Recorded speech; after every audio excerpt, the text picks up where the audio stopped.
ಸನ್ಮಾನ್ಯ ರಮೇಶ್ ಬಾಬು ಬಂಡಿ ಸಿದ್ದೇಗೌಡರವರು ಅಧ್ಯಕ್ಷರು, ಚೆಸ್ಕಾಂ ಹಾಗೂ ಶಾಸಕರು, ಸನ್ಮಾನ್ಯ ಶ್ರೀರಂಗಪಟ್ಟಣ ವಿಧಾನಸಭಾ ಕ್ಷೇತ್ರ ಅವರು ಕೂಡ ಈ ವೇದಿಕೆಗೆ ಆಗಮಿಸಿದ್ದಾರೆ.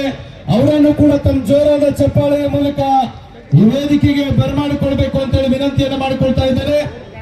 ಮಂಡ್ಯ ಜಿಲ್ಲೆಯ ಜಿಲ್ಲಾಧಿಕಾರಿಗಳಾಗಿರ್ತಕ್ಕಂಥ ಸನ್ಮಾನ್ಯ ಶ್ರೀ ಈಗಾಗಲೇ ನಮ್ಮ ಸಭೆಯನ್ನ ಉದ್ದೇಶಿಸಿ ಮಾತನಾಡಿರ್ತಕ್ಕಂಥ ದರ್ಶನ್ ಪುಟ್ಟಣ್ಣಯ್ಯನವರು ಕೂಡ ನಮ್ಮ ಜೊತೆಗೆ ವೇದಿಕೆ ಮೇಲೆ ಇದ್ದಾರೆ. ಉಪಸ್ಥಿತರಿರ್ತಕ್ಕಂಥ ಈ ನಾಡಿನ ಖ್ಯಾತ ಸಾಹಿತಿಗಳಾಗಿರ್ತಕ್ಕಂಥ ಡಾಕ್ಟರ್ ಬರಗೂರು ರಾಮಚಂದ್ರಪ್ಪರವರನ್ನು ಕೂಡ ಅತ್ಯಂತ ಆತ್ಮೀಯವಾಗಿ ಬರಮಾಡಿಕೊಳ್ತಾ ಇದ್ದೇನೆ. ವೇದಿಕೆ ಎಡಭಾಗದಲ್ಲಿದ್ದವರು, ಬಲಭಾಗದಲ್ಲಿದ್ದವರು ದಯಮಾಡಿ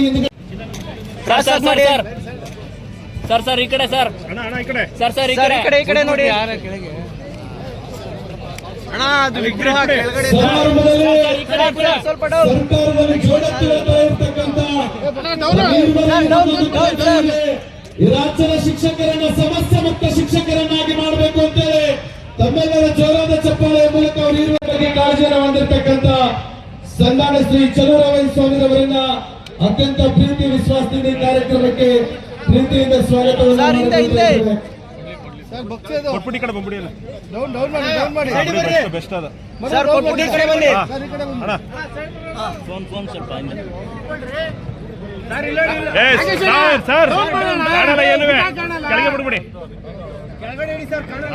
ಕೈ ಹಿಡ್ಕೊಳ್ಳಿ ಅಷ್ಟೇ ಸಾಕು.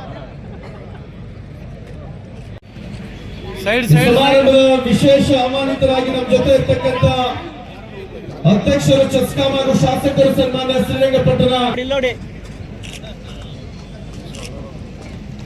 ಪ್ರೀತಿ ವಿಶ್ವಾಸದಿಂದ ಈ ಕಾರ್ಯಕ್ರಮಕ್ಕೆ ಸ್ವಾಗತಿಸಬೇಕು ಅಂತ ಹೇಳಿ ಸರ್ ಹಿಂದೆ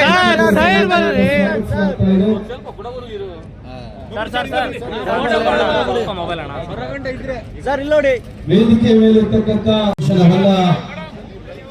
ಉದ್ಘಾಟಿಸಲು ಆಗಮಿಸಿರ್ತಕ್ಕಂಥ ಗೌರವಾನ್ವಿತ ಸಚಿವರು ಅತ್ಯಂತ ಮುತುವರ್ಜಿಯನ್ನು ವಹಿಸಿ ಇವತ್ತು ಅವರೇ ದಿನಾಂಕವನ್ನು ಕೊಟ್ಟು ಈ ರಾಜ್ಯದ ಶಿಕ್ಷಕ ಪ್ರತಿನಿಧಿಗಳನ್ನ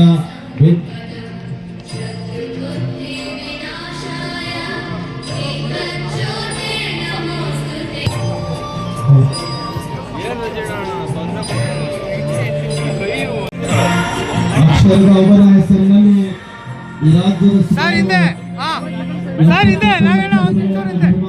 ಸನ್ಮಾನಿಸ್ತಕ್ಕಂಥ ಆ ಒಂದು ಕಾರ್ಯಕ್ರಮದ ಗೌರವಾನ್ವಿತ ಶ್ರೀಮತಿ ಲಿಮಿಟ್ ಇರ್ತದೆ. ಆದ್ರೆ ಎಜುಕೇಶನ್ಗೆ ಯಾವುದೇ ಬೌಂಡ್ರಿ ಇಲ್ಲ. ಅದು ಇಡೀ ರಾಜ್ಯದಲ್ಲಿ ವಿದೇಶದಲ್ಲೂ ಕೂಡ ಶಾಶ್ವತವಾಗಿ ಏನಾದ್ರು ಇರಬೇಕಂದ್ರೆ ಅದು ಶಿಕ್ಷಣದಿಂದ ಮಾತ್ರ ಸಾಧ್ಯ. ಯಾರು ಏನ್ ಬೇಕಾದ್ರೆ ಕಲಿಬೋದು, ಅದರ ಶಿಕ್ಷಣವನ್ನ ಕಲಿಯಕ್ಕಾಗೋದಿಲ್ಲ. ಅದನ್ನ ಕೊಡ್ಬೋದು ಯಾರಿಂದ ಅಂತ ಹೇಳಿದ್ರೆ ನಿಮ್ಮಂತ ಶಿಕ್ಷಕರಿಂದ ಮಾತ್ರ ಅದು ಸಾಧ್ಯ ಆಗ್ತದೆ, ಹೊರತು ಇಲಾಖೆಯಿಂದನೂ ಸಾಧ್ಯ ಇಲ್ಲ. ಆ ಕೆಲಸವನ್ನ ಗುರುತರವಾಗಿರ್ತಕ್ಕಂಥ ಕೆಲಸವನ್ನ ನೀವು ಮಾಡ್ತಾ ಇದ್ದೀರಿ. ಅದಕ್ಕೆ ನಾನು ವಿಶೇಷವಾಗಿ ನಿಮ್ಮ ಬಗ್ಗೆ ನನಗೆ ಗೌರವ ಇದೆ, ಅದು ಕಾಳಜಿನೂ ಕೂಡ ಇದೆ. ನಾನು ಹೆಚ್ಚು ಉದ್ದಕ್ಕೆ ಭಾಷಣ ಮಾಡ್ಕೊಂಡು ಹೋಗೋದಿಲ್ಲ. ಕ್ಲಾಸ್ ಅಂದ್ರೆ PUC ಎಕ್ಸಾಮ್ ಸ್ಟಾರ್ಟ್ ಆಯಿತು. ಹೋಸದಿ ಎಕ್ಸಾಮಿನೇಷನ್ ಪವಿತ್ರತೆ ಕಾಪಾಡೋದಕ್ಕೆ ರೆಡ್ ಕಾಸ್ಟಿಂಗ್ ಮಾಡಿದ್ವಿ. ಒಳ್ಳೆ ರೀತಿಯಲ್ಲಿ ಎಕ್ಸಾಮಿನೇಷನ್ ನಡೀತದೆ. ಇವತ್ತು ಕೂಡ ನಾನು DC ಅವರ ಆಫೀಸಿಗೆ ಹೋಗಿದ್ದೆ. ತಾವು ಕೂಡ ಸಾಕಷ್ಟು ಸಹಕಾರನ ಬೇರೆ ಬೇರೆ ಸಂದರ್ಭ ತಾವೆಲ್ಲರೂ ಕೂಡ ನೀವು ಮಾಡ್ತಾ ಇದ್ದೀವಿ. ಶಿಕ್ಷಕರ ವರ್ಗಾವಣೆ ಇರ್ಬೋದು. ಅದೇ ರೀತಿ ನಾವು NPS OPS ಕೂಡ ನಾಗೇಶ್ವರೇ ಅದನ್ನ ಮಾನ್ಯ ಮುಖ್ಯಮಂತ್ರಿಗಳು ಪ್ರಣಾಳಿಕೆಯಲ್ಲಿ ನಾವು ಬರೆದಿದ್ದೀವಿ. ಅದಕ್ಕೆ ಅದು ಆಗ್ಲೇಬೇಕು. ಅದು ನಿಮ್ಮ ಪರವಾಗಿ ನಾನು ಹೇಳ್ತೀನಿ. ಯಾಕಂತ ಹೇಳಿದ್ರೆ ಅದನ್ನ ಹಚ್ಕೊಂಡು ಅದನ್ನ ಪ್ರಣಾಳಿಕೆಯಲ್ಲಿ ಹಾಕಿ ನಾವು ಮತ ತಗೊಂಡ್ಬಿಟ್ಟಿದೀವಿ.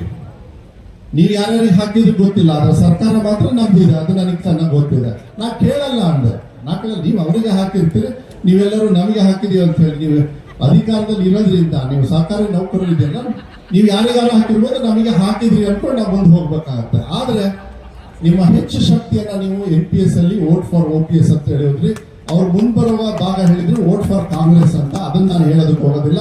ವೋಟ್ ಫಾರ್ OPS ಅಂದ್ರೆ ಯಾರಿಗೆ ಹಾಕಿದ್ರೆ ನಾನು ಚೆನ್ನಾಗಿ ಗೊತ್ತಿದೆ. ಡಿಸ್ಟಿಕ್ ಅಲ್ಲೂ ಕೂಡ ಮಾನ್ಯ ಸಿದ್ದರಾಮಯ್ಯ ಅವರಿಗೆ, DK ಶಿವಕುಮಾರ್ ಅವರಿಗೆ ಜಿಲ್ಲಾ ಮಟ್ಟದಲ್ಲಿ ನಮ್ಮ ಸಮಾವೇಶಗಳನ್ನ ನಡೀಬೇಕಾದ್ರೆ ಮಂಡ್ಯದಲ್ಲಿ ಇರ್ಬೋದು, ಬೀದರಲ್ಲಿ ಇರ್ಬೋದು, ರಾಯಚೂರು, ಇಡೀ ರಾಜ್ಯದಲ್ಲಿ ನೀವು ಮನವಿ ಕೊಟ್ಟಿರೋದು ಮಾನ್ಯ ಸಿದ್ದರಾಮಯ್ಯ ಅವರು ಹೇಳಿದ್ದಾರೆ, ಮಾನ್ಯ DK ಶಿವಕುಮಾರ್ ಸಾಹೇಬರು ಹೇಳಿದ್ದಾರೆ, ಮಾನ್ಯ ಸುರ್ಜೇವಾಲ್ ಅವರು ನಮ್ಮ ಪಕ್ಷದ ಏನು ವರಿಷ್ಠರಿದ್ದಾರೆ ಅವ್ರಿಗೂ ಕೂಡ ಗೊತ್ತಿದೆ. ಪ್ರಣಾಳಿಕೆ ಒಬ್ಬ ಉಪಾಧ್ಯಕ್ಷನಾಗಿ ನಾವು ಅದರಲ್ಲಿ ಲಿಖಿತವಾಗಿ ಬರೆದು ಬಿಟ್ಟಿದ್ದೀವಿ. ಅದಕ್ಕೆ ಆ ಮಾತನ್ನ ಉಳಿಸ್ಕೊಂಡು ಹೋಗ್ತಾರೆ ಸಿದ್ದರಾಮಯ್ಯ ಸಾಹೇಬ್ರು. ನೀವು ಅದು ಧೈರ್ಯವಾಗಿರಿ ಅಂತ ನಾನು ಹೇಳಲೇಬೇಕಾಗುತ್ತೆ. ಯಾಕಂದ್ರೆ ಪ್ರಣಾಳಿಕೆಯಲ್ಲಿ ಇವತ್ತು ಕೂಡ ಹೇಳಿದಂತೆ ನುಡಿದಂತವ್ರು ಯಾರ್ದಂದ್ರೆ ಮಾತು ಕೊಟ್ಟ ಮೇಲೆ ಅದನ್ನ ಅನುಷ್ಠಾನ ತಂದವರು ಯಾರಂದ್ರೆ ಮೊನ್ನೆ ಸಿದ್ದರಾಮಯ್ಯ ಅವರು ಎತ್ತಿದ ಕೈ.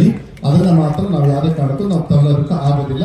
ಅದನ್ನ ಮಾಡ್ತಾರೆ. ಅದು ಸೊ ನಿಮ್ಮ OPS ಬಗ್ಗೆ ತಂದಿರ್ತಕ್ಕಂಥ ಅದ್ರ ಜೊತೆಗೆ ನಿಮಗೆಲ್ಲರಿಗೂ ಕೂಡ ಸೆವೆಂತ್ ಪೇ ಬಂದಿರತಕ್ಕಂಥದ್ದು. ಯಾಕಂದ್ರೆ ಅದೇನಾದ್ರು ಆಗಲಿಲ್ಲ ಅಂದ್ರೆ ನಿಮಗೆ ಅದು ಅನುಷ್ಠಾನ ಆಗಲಿಲ್ಲ ಅಂದ್ರೆ ಅದು ಬಹಳ ಕಷ್ಟ ಆಗೋದು. ಯಾಕಂದ್ರೆ ನಿಮ್ಮ ಸೇವೆ ನಮ್ಮ ಇಲಾಖೆಯಲ್ಲಿ ನಾಗೇಶ್ ಅವರು ಹೇಳಿದ್ರು, ಪಾಪ ನೀವು ಬರೀ ಪಾಠ ಹೇಳೋದು, ಕಸ ಗುಡಿಸೋದು ಎಲ್ಲ ಹೇಳಿದ್ರಿ. ಮೊಟ್ಟೆ ಸುಳಿಯೋ ಕೆಲಸನೂ ಕೆಲವರಿಗೆ ಕೊಟ್ಟಿರ್ಬೇಕನ್ನೋ ಗೊತ್ತಿಲ್ಲ. ಆದ್ರೆ ಅನಿವಾರ್ಯವಾಗಿ ನೀವು ಮಾಡಬೇಕಾಗುತ್ತೆ ನಮ್ಮ ಜೊತೆಗೆ, ನಮ್ಮ ಮಕ್ಕಳಿಗೋಸ್ಕರ ಅಂತಕ್ಕಂಥದ್ದನ್ನ ತಪ್ಪು ಭಾವಿಸೋದು ಬೇಡ. ಅದನ್ನೆಲ್ಲ ಸುಧಾರಣೆ ಮಾಡ್ತೀವಿ. ಅಲ್ಲಿವರೆಗೂ ನಿಮ್ಮ ಯಾವುದೇ ತರದ ಸಮಸ್ಯೆ ಇದ್ರೂ ಕೂಡ ಮಕ್ಕಳ ಹಿತದೃಷ್ಟಿಯಿಂದ ಕೈ ಮುಗಿದು ಕೇಳ್ಕೊಳ್ತೀನಿ. ಯಾವುದೇ ತರದ ಒಂದು ತೀರ್ಮಾನಗಳನ್ನ ತಗೊಳ್ಳೋದು ಬೇಡ.